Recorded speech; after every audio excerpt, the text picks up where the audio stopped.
Okay, so there are two main types of PV installations. There's utility scale, which are larger installations on the order of megawatt, not kilowatt.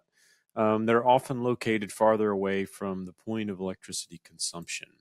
So if we're going to look at this schematic, which we've shown before, this is sort of the conventional organization of large centralized AC power systems where you have the point of generation pretty far away from where people are actually using the electricity. The way that it gets there, of course, it's generated, ramped up to an incredibly high voltage, sent long distances over high voltage transmission lines to minimize losses, then ramped back down to an appropriate voltage for retail distribution, and finally delivered to people's homes or businesses, etc. And so what we're talking about when we say utility scale solar is we're really just sliding in a giant solar farm instead of this power plant with a cooling tower here. And so this gives you a visual impression of the scale of solar farms. Now, there's obviously a range of the size of solar farms, but this is a big one. Utility scale solar should really be thought of in the same context as wind power, which is exclusively a utility scale generation source. So how is utility scale solar sold? Well, the first is in wholesale electricity markets. This is, again, the same as discussions we've had before about other types of generators. So and this is going to sound a little bit familiar to our discussion of wind power. Variable renewable energy, so both wind and solar, have variable costs that are close to zero. That's because variable operations and maintenance costs are minimal, and fuel costs are zero.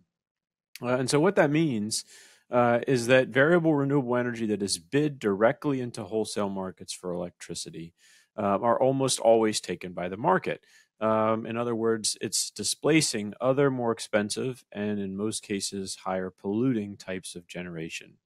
So in terms of the position of wind and solar, in the traditional merit order or system supply curve that you would find in an electricity market, both wind and solar would be down at the bottom left. And so what that means from a microeconomic context and in the context of the decision making of dispatching or scheduling different types of generation to meet electricity demand is that renewables often find themselves to the left of the demand curve on the system supply curve.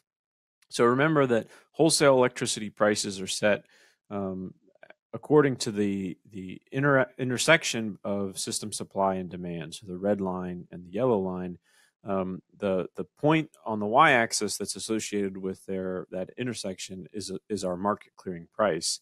All the generation that's shown to the left of the demand curve here is what's scheduled to be used. And so every source of generation there would get the market clearing price. But if you're a source of generation that's being offered as part of the system supply curve and you're to the right of demand here, that means you are too expensive and the market deemed you not competitive. So you don't get to run, you don't get to sell electricity. And so renewables, because they're so far to the left in the system supply curve, are almost always taken by the market. So they always get to sell electricity. And so for this reason, the same as with wind, solar is sometimes treated as demand reduction. So we're not going to use this term much again in this class because I think it's a little confusing. But what it really refers to is from the standpoint of system operators whose main job is to figure out how to dispatch thermal generation and in some cases hydroelectric dams. If solar is always taken by the market, then whenever solar is available, demand is just reduced by a commensurate amount. And that's what this figure shows here. Yellow is original electricity demand, and red is electricity demand minus available solar. And so you can see that this is during the summer, electricity demand is highest during the hottest part of the day, approximately 12 p.m. to 4 p.m. And solar is most active during part of that period of the day. So we tend to refer to solar as being available during peak and shoulder periods of the day. So shoulder would mean not quite peak, but not quite base load. So we talked about how solar might be integrated in wholesale electricity markets. Most often at this point, solar is integrated through power purchase or offtake agreements. We discussed this in the context of wind power. This would be where a utility scale solar developer would sign a long-term agreement with a utility or a corporate entity that would buy that electricity, every unit of electricity that's produced at the solar farm for a fixed price, a fixed dollar per megawatt hour price. And then that electricity would either be consumed if it were talking about a corporate buyer, or it would be delivered by the utility, in this case Duke Energy, to retail customers, and it would sell that electricity to the customers at the retail rate. So again, what determines the price in a power purchase agreement? Well, it's a couple things. The first is the levelized cost of electricity. So if you thought about a situation where a state was requiring a utility like Duke Energy to provide a certain amount of electricity in its portfolio from renewable sources, it might put out a solicitation where it was asking developers who could provide, a certain amount of solar power for the cheapest, and that it was going to take the cheapest offer. So what that might put us in a situation of where solar farms are competing with one another to outbid each other. So whoever can offer the lowest price and still make a little bit of money um, is able to get that contract and increase their market share.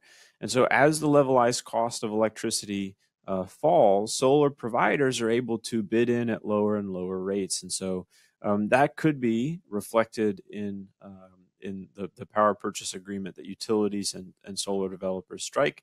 Another piece of that could be important is the avoided cost of electricity for the utility. So let's say a utility isn't necessarily legally required to buy renewable energy, but they're in the market for renewable energy as long as it is cheaper than the type of energy that they would otherwise be buying.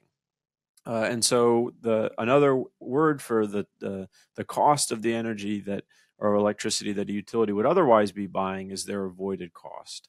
And so often this is associated with the price of generating electricity from a natural gas plant. So if Duke Energy wanted to minimize the cost of providing electricity to its consumers, it would only buy electricity from a solar provider if it could beat that utility's avoided cost of electricity. And so that is in some ways how the price of natural gas can actually influence the revenues for solar providers, apart from driving different changes in the wholesale price of electricity. If the price of natural gas gets really low, and that means that Duke Energy can generate electricity from its natural gas plants for cheaper, then it's probably going to be willing to pay less for the solar that might be offered by a solar developer. So similar to wind, utility scale solar has experienced recent downward trends in wholesale electricity prices and increased solar on solar competition. So the main drivers of low wholesale electricity prices in recent years have been a slowdown in electricity demand growth, low natural gas prices, and rapid growth in renewable energy production. So remember, especially in the case of natural gas power plants, the variable cost of electricity from these power plants can go up and down, and that can be conditional or is conditional on the cost of fuel. So if we have low natural gas prices, similar to what we've experienced over the last several years due to increased supply from fracking, the portion of the system supply curve in red that's associated with the variable cost of electricity from natural gas plants declines. And so then we end up with an actual system supply curve that looks like the one shown here in green. And what that results in, even at the same generation mix, we're not retiring power plants or adding new ones, same generation mix, same level of electricity demand, what we get are two very different prices for electricity, with the prices for electricity a lot lower when the price of natural gas has declined. And so this, in combination with the falling cost of falling levelized cost of electricity for solar, has resulted in a steady downward decrease in PPA prices for solar providers throughout the United States. So this is, as we mentioned before in the wind power lecture, a bit of a blessing and a curse.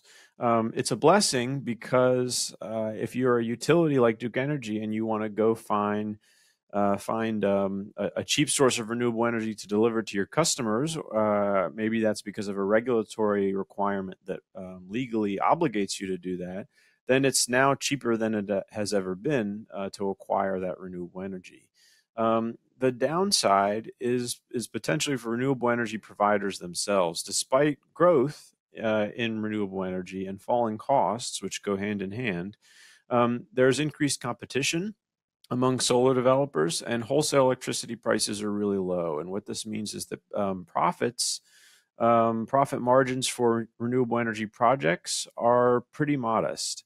And this has led in some cases to increased consolidation where small renewable energy developers get bought out by big ones. The reason, again, is because larger firms may be able to take advantage of economies of scale. They may be able to offer lower prices for electricity from solar projects because of increased scale, an ability to spread out larger or fixed costs over a larger volume of units produced, in this case, whether that's electricity or individual projects. Another reason might be because larger, more established firms could be in better financial health, which means that when they want to go borrow the money to build the solar farms, they're going to pay a lower interest rate. And that lower interest rate is in turn going to translate to a lower total project cost, which would make them even more competitive, especially if they're having to bid against other solar farms to get business from utilities or corporate buyers.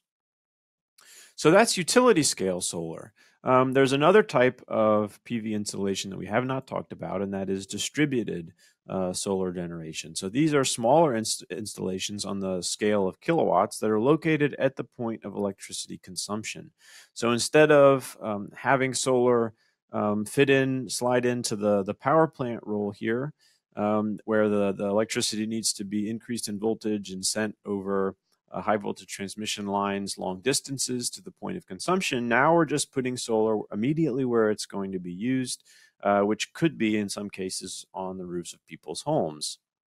So to give you a sense of scale here in terms of the relative abundance of utility versus distributed solar PV, this figure gives you a time series of growth in both wind and solar, both onshore and offshore wind, but also utility scale and small scale PV, which we're going to assume is distributed. So the lighter yellow represents distributed solar here.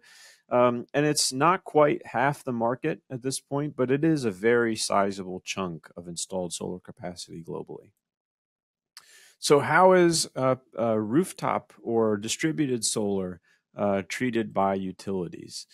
So it's treated in a very similar way to utility scale solar, which is as demand reduction. This is a slightly more appropriate way to use that term demand reduction, because if I'm a customer and I put solar on my roof, then Duke Energy, my neighborhood utility, literally does experience lower demand. It doesn't have to schedule quite as much generation from its other sources in order to meet demand, because I'm providing some part of my own electricity. So why would someone put a solar panel on their roof?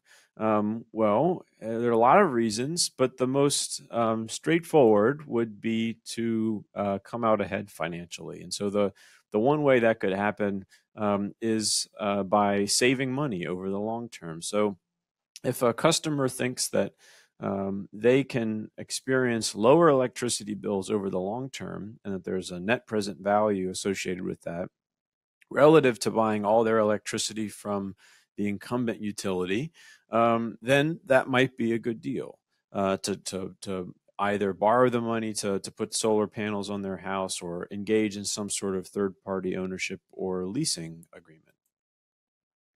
And so when we think about distributed generation, it's not just residential consumers that would participate in this. So in fact, the largest private owner of solar in the United States is actually Walmart. Walmart realized a long time ago that they could pay considerably less in electricity bills by putting solar on the roofs of all their stores. So when retail customers, whether that's a residential customer or a commercial entity, puts solar panels on their roofs, what that means is that they're going to buy less electricity from the distribution utility. And that distribution utility then has to buy less electricity from a wholesale market if they're participating in a wholesale market. Or if it's a regulated utility like Duke Energy, that means that they would have to generate less electricity to meet retail demand. So what determines cost savings of owning rooftop solar? So the first is how much solar energy the panel produces. Imagine if you could buy the same solar panel, which costs the same amount of money, and you could put it on your house in North Carolina, Arizona, or Seattle. That means that those three solar panels, which are identical, it's cost the same amount of money to install, are going to have different values because they're going to produce different amounts of electricity. The panel in Arizona is going to produce the most, then North Carolina, and then Seattle. The other thing that really impacts the value of solar panels on a residential or commercial level is the cost of electricity that those customers would otherwise be experiencing. So if I live in North Carolina versus California, and I have a solar panel on my roof, every unit of electricity I produce from my solar panel in North Carolina is saving me, according to this map, between 8 and 10 cents per kilowatt hour, because that's how much retail electricity consumers in North Carolina pay from Duke Energy. But if you went to California and you had that same solar panel, you would be saving between 14 and 35 cents per kilowatt hour, probably much closer to 14. And so in that respect, actually, the solar panels you could consider to be more valuable in a state like California versus a state like North Carolina. So what states do you think have the highest amount of distributed solar based on solar resource availability and the retail cost of electricity? So it's kind of a mixed list. California is far and away the number one, and that's because they have a lot of solar insolation. It's a sunny place, and the retail price of electricity is high. So solar panels are very valuable in California. They produce a lot, and what they do produce is saving you a lot of money because otherwise the cost of electricity would be quite expensive. But number two on the list is not one we would have expected, which is New Jersey. So New Jersey's in the Northeast or Mid-Atlantic, depending on what you want to call it. And so it's an area that doesn't get a lot of solar insolation. So the panels you have don't produce a lot, but the cost of electricity is really expensive. So the solar panel production that does occur is quite valuable. So the states with the highest installed solar, residential solar, are shown here circled. It's Hawaii, which is, again, another place that has a lot of insolation where electricity is really expensive. California and Arizona. Again, a lot of these are ones that have a lot of solar insolation. And then in the Northeast, New Jersey, New York, because of high electricity prices. And if you noticed, North Carolina wasn't on that list of top residential solar states. But if you have been paying attention much over the last couple of years, you may have heard that North Carolina is actually the second leading state in the country in terms of installed solar. Now, almost all of this solar is utility scale. We have very little residential solar in North Carolina.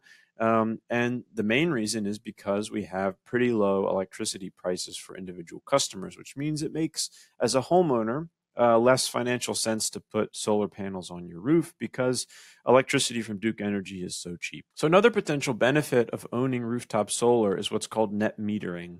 And so this is where electricity customers, and that could be households or businesses with solar panels, sell the excess solar that's generated back to the grid. So there may be periods of the hour or of certain days, or over an entire month, where a panel produces more electricity than the actual consumer is using. And so that solar goes back onto the distribution grid and helps the utility meet demand of other customers. And so this creates a situation where the flow of electricity is actually going from the retail customers back to the distribution utility. And so it can be a helpful thing from the perspective of a utility. The question is, how much the distribution utility should then pay those retail customers. This is a big question mark. So if I own a solar panel on my house, and there are certain periods during the day and during the month when I'm not using all the solar that I'm producing, and some of that solar is going back onto the distribution grid and helping to meet the electricity demand of my neighbors, I might expect to be compensated some way for that electricity. After all, I took out a loan and put the solar panel on my roof. The question is, how much should Duke Energy or another utility like Duke Energy pay me for that electricity? So before we dive into this, stop and think about how much you think utilities should pay. So the bare minimum would be zero, and maybe the maximum would be the retail rate of electricity. Now, not all states do this, but some utilities in some states actually pay customers with solar panels the retail rate of electricity for excess solar. In other words, anytime I buy electricity from Duke Energy, I'm paying them a retail rate for electricity. And anytime they buy electricity from me, they're going to pay me that same rate. Now, utilities don't really like this, and that's because they argue that the value of solar purchased from customers is really just the wholesale price, which kind of makes sense if you think about it, that they shouldn't actually be paying the retail price, because the retail price that we pay from utilities includes other costs besides just the cost of the energy. It includes the cost of building and maintaining the distribution system. So what utilities would argue is that the value of retail solar to them is really just the same value that they get from buying solar power from a utility scale solar. In other words, they think that the electricity that flows to them from retail customers should be valued the exact same way as the electricity that flows to them on the wholesale market, whether they're buying that from a market or from a solar farm. And the argument that you'll hear from utilities, electric utilities, is that retail net metering, which means paying individual customers the retail rate for electricity for extra or excess solar, causes cost shifting. In other words, because the utility ends up overpaying for the excess solar power from residential customers, it forces them to raise retail prices on other customers, which mostly impacts people who don't have solar panels. Does this really happen? Maybe a little bit. The evidence is sort of mixed. But residential solar can also save utilities and other customers money as well. And so this gets into a discussion of what the true value of distributed or residential and commercial solar is within the distribution grid and to utilities at large. And that is, in many cases, a very open question. Proponents of net metering, or especially retail net metering, will stress that it's important to take a more holistic view, that residential solar can actually save utilities in the long run and should actually decrease retail prices. The argument there is that having residential solar means that the utility can save money on energy. They might be able to defer new capacity and generation, and also transmission and distribution infrastructure. But the reality is this is a pretty controversial topic that's distinctly two-sided. You'll find people on either side arguing about this pretty forcefully. And so in many ways, it's still an open question that hasn't been resolved. Okay, that's it for solar. Next time, we're going to talk about renewable integration challenges, and homework 6 is assigned.